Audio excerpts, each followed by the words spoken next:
Meu nome é Regina, sou mineira do interior de Minas, uma cidade que chama Pará de Minas. Sou dentista de formação pela Universidade Federal de Juiz de Fora. Sou especialista em saúde da família com ênfase em população do campo, floresta e águas e mestrando em saúde da família pela Universidade Federal do Mato Grosso. Atualmente, trabalho no Ministério da Saúde. Sou responsável pela Política Nacional de Saúde Integral das Populações do Campo, Floresta e Águas, da Coordenação Geral de Acesso e Equidade da Secretaria de Atenção Primária à Saúde do Ministério da Saúde. São muitos institucionalismos, né? Queria agradecer a Sara pelo convite e por ser uma inspiração na saúde bucal coletiva em todo o caminho que ela tem trilhado. Ela é um orgulho, uma inspiração. Então, um beijo grande, minha amiga. Como eu tinha dito, são muitos academicismos, né? Muitas institucionalidades. E não tem como a gente falar sobre esse assunto, que são esses diferentes caminhos e caminhos emancipatórios da saúde coletiva, da saúde bucal coletiva, enfim, da saúde pública no geral, sem mencionar que toda essa minha trajetória ela é uma trajetória muito territorial. A dentista que eu sou hoje, a gestora que eu sou hoje, ela foi formada nos territórios. Ela foi formada no território indígena do Xingu, enquanto eu fui dentista da saúde indígena por 3 anos. Ela foi com as comunidades ribeirinhas do Rio Ituxi, no sul do Amazonas. Ela foi formada com as 3 comunidades quilombolas do Agreste Meridional Pernambucano e Garanhuns. Quilombo de Caluete, Timbó e Estrela. Então, todos esses territórios que me formaram, que partilharam de um conhecimento de saúde que foge desse conhecimento mercadológico, bancário, biomédico, flexeneriano, e que a odontologia tá tão enfiada assim. Esse conhecimento que eu tenho hoje foi do chão mesmo, foi da comunidade, das pessoas, de um partilhar saúde que seja com afeto. Então não tem como eu mencionar toda a minha trajetória, mesmo que acadêmica, sem mencionar quem organicamente me formou. Nessa minha trajetória, eu consigo perceber que a saúde que é partilhada ali em território, ela é muito orgânica. E não tem como eu excluir a minha existência, a existência da Regina, né?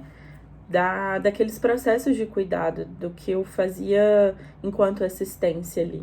Quando a gente chega em território, a gente chega muito afoito, querendo trazer todo o nosso conhecimento técnico, toda essa carga teórica que a gente aprende dentro das faculdades para dentro do território. E o território meio que fala assim: ei, calma aí, calma. Respira, volta um pouquinho.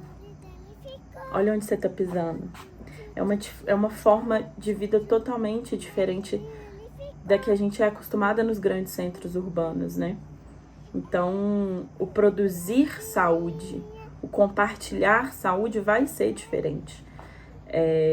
As 4 paredes do consultório odontológico, elas são limitantes. Elas não suprem a necessidade daquelas pessoas que estão ali. Então, a gente precisa sair dessas 4 paredes. A gente precisa estar dentro das casas das pessoas.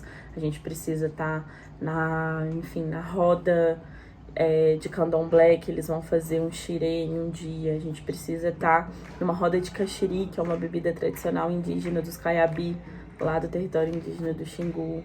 O dentista tem que estar ali, o dentista tem que vivenciar aquele território junto com essas pessoas para poder entender o que é saúde nesses lugares.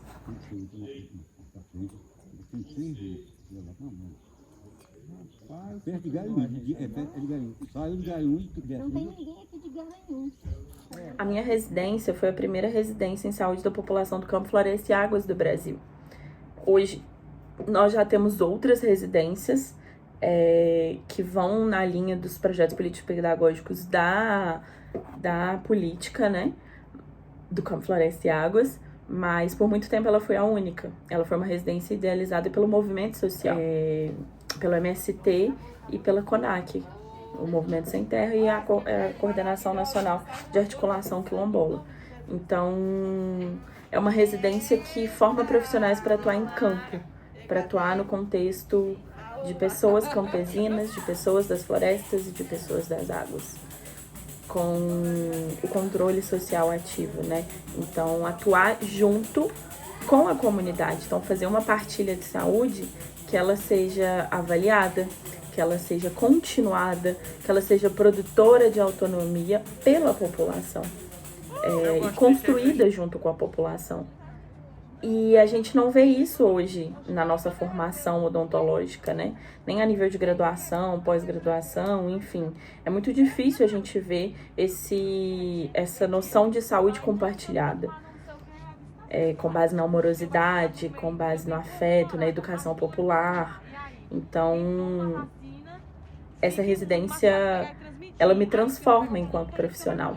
E ela transforma a minha trajetória também, porque assim que eu saio da residência, eu vou começar o mestrado na Bahia, mas aí eu passo no processo seletivo precedentista do Xingu, do Distrito Sanitário Especial Indígena do Xingu. E lá, aí eu desisto do mestrado, vou para o Mato Grosso, vou para território, e lá eu fico 3 anos enquanto profissional de território, na assistência mesmo. E ali eu consegui ver muito materializado tudo aquilo que eu aprendi enquanto movimento social, enquanto residência, enquanto cuidado partilhado nos quilombos. Tudo se misturava, sabe? Você via que aquilo ali tudo estava muito confluenciado. E não tinha como mais voltar atrás, não tinha como eu me colocar dentro de um consultório, dentro das 4 paredes, fazendo processos curativos e não pensar mais no que tinha fora dali. No território que estava todo pulsante, que não era todo vivo, fora desse consultório. Então, foi um caminho sem volta.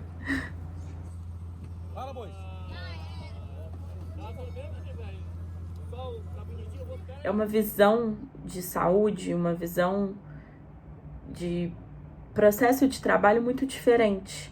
E muito diferente do que a gente tem hoje. Muito diferente do que as grades curriculares ofertam hoje, nesses modelos extremamente bancários, capitalistas, mercadológicos, em que a saúde é um produto a ser vendido, a saúde é algo que você pega numa prateleira de supermercado, compra e é isso. Só que a saúde ela é individualizada, né? Cada um tem uma noção de saúde, cada um tem um processo de autonomia, cada um tem um processo de cuidado diferente, porque somos seres diferentes, cada um com sua singularidade, né? Então não tem como você padronizar, protocolar um cuidado em saúde, sendo que cada pessoa vai ter um cuidado diferente. Nessa lógica mesmo mercadológica, eu digo muito do meu lugar enquanto dentista, enquanto odontologia, mas a gente sabe que todos os outros núcleos profissionais perpassam por isso. Mas eu consigo ver realmente muito forte a dívida histórica que a odontologia tem com o Sistema Único de Saúde. Eu trabalhei num quilombo em que a gente não tinha um subsistema de saúde, como a gente tem na saúde indígena, que é um subsistema de saúde indígena do SUS. Nos quilombos a gente não tinha. Então a gente era atravessado por uma desassistência gigante, uma ausência mesmo do Estado, uma ausência de política pública dentro dos territórios. E quando eu vou para a saúde indígena, eu me vejo dentro de um subsistema que ele chega aos territórios, mas a gente consegue ver um Brasil profundo dentro daqueles territórios, de uma colonização a claras postas, assim, e de processos zero emancipatórios daquelas pessoas e muito tutelados. Então, uma saúde que entra ali para tutelar. Eu fui aluna de Antônio Bispo dos Santos, Nego Bispo, na residência. Eu tive esse prazer. E eu lembro de uma aula que ele deu pra gente, que ele falou uma coisa que mexeu muito comigo, que a saúde da família, ela era colonizadora. Isso mexeu muito, eu ficava assim. Mas que essa saúde da família que está sendo imposta dentro dos territórios, ela está sendo colonizadora porque ela não está sendo construída junto com a população e respeitando os costumes, as especificidades, o modo de vida, o acesso com as barreiras geográficas das populações rurais, das populações do campo, floresta e águas, dos povos e comunidades tradicionais. Então, é uma saúde da família, é um SUS que é colonizador. E quando ele falou isso abriu uma coisa assim na minha cabeça, porque a gente levanta a bandeira, né? E é isso, a gente defende o SUS do início ao fim e você nunca vai me ver não defendendo. Mas a gente precisa fazer essa análise crítica, porque que SUS é esse que tá chegando ali e que profissional, né? Que SUS, que profissional, que assistência, que processo de trabalho que tá chegando ali nessas comunidades de povos e comunidades tradicionais que tá respeitando mesmo essas pessoas, os modos de vida dela, o tempo, porque o tempo da terra é diferente.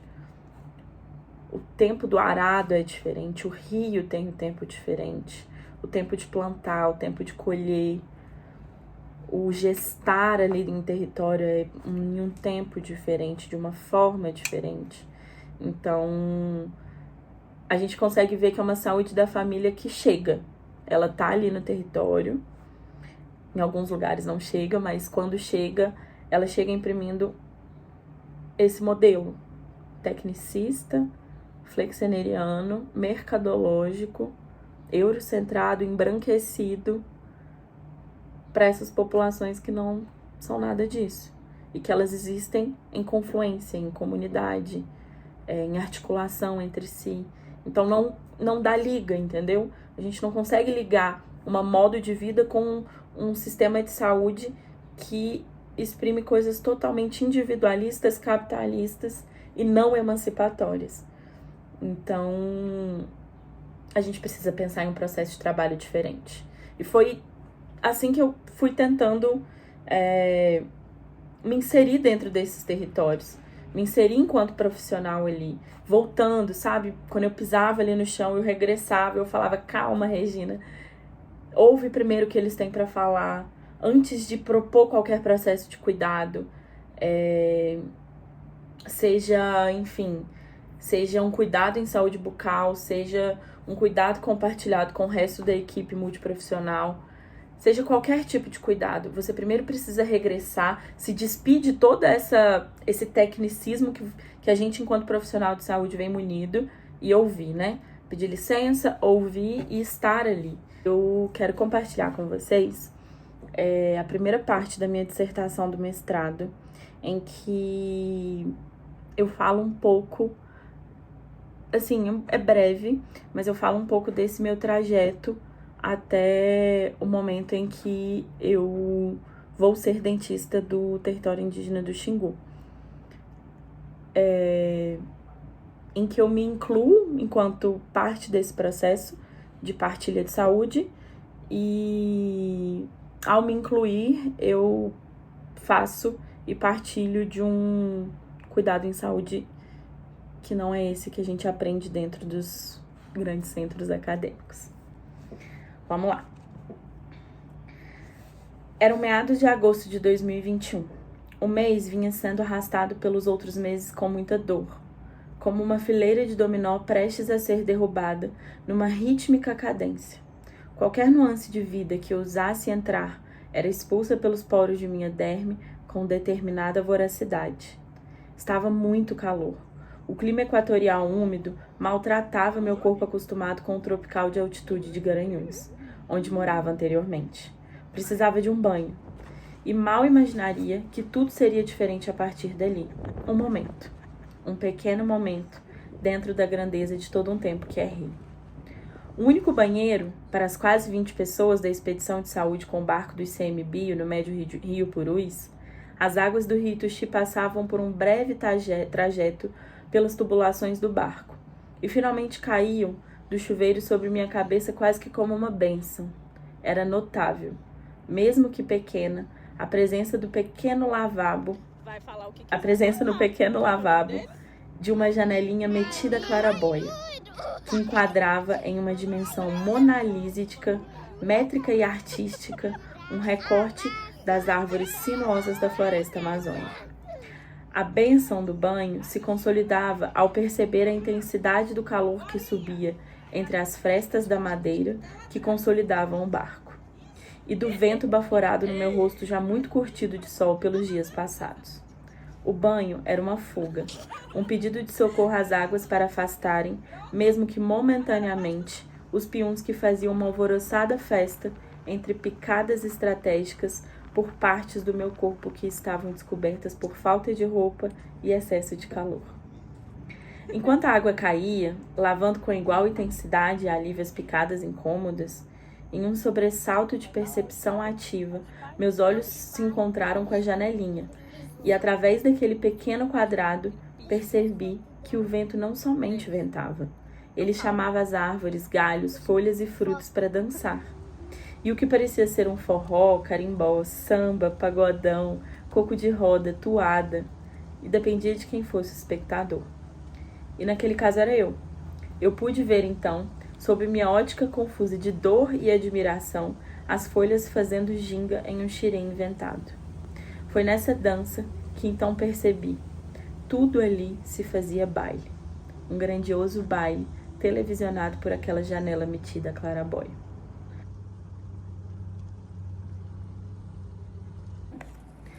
Talvez seja necessário trazer luz à minha pretensão ao comparar a janelinha com a obra renascentista.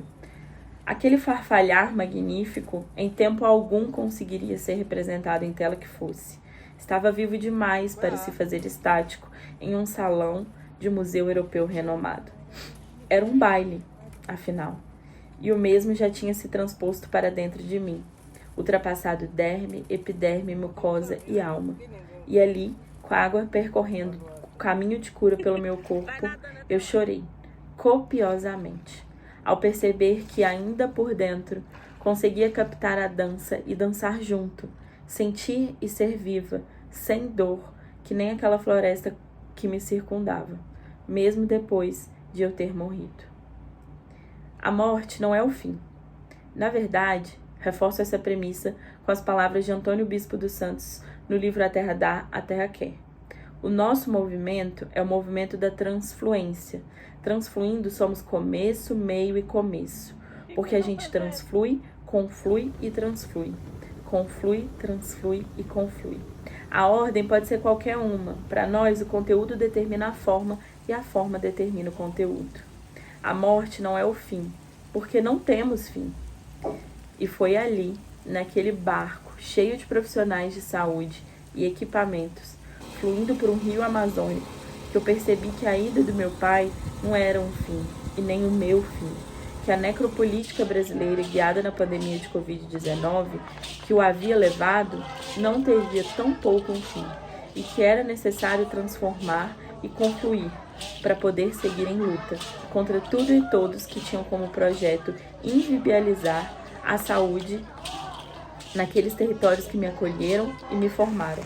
Que a luta pelo Sistema Único de Saúde, que me vacinou 45 dias após o encantamento de papai, teria que ser constante, que viraria um propósito, um compartilhamento e um cuidado.